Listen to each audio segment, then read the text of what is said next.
Pisala mga mare at pare, tuloy ang Encantadia Fever this Friday.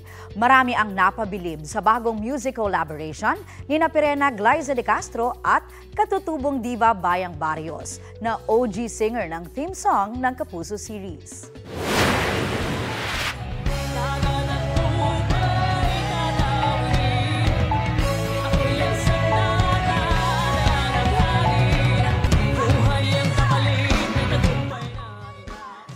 Atake! Binigyan ni Glyza ng lyrics ang kantang Tadhana. Kwento ni Glyza, inspired ng lyrics sa isang eksena niya sa Encantadia Chronicles Sangre.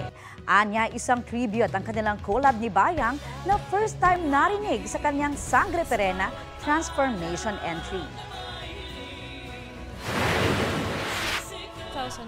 2016, ang naririnig lang natin lagi is uwe, uwe. Tapos ano lang siya, in-explain siya sa akin ni Miss Bayang kung ano yung story behind it. Parang siyang kalikasan na nasira. Yun yung description sa kanya ng composer. So parang nag-chant lang talaga siya, freestyle lang talaga siya. And then ako naman, bilang nasira yung kalikasan, gusto ko pa rin lumaban.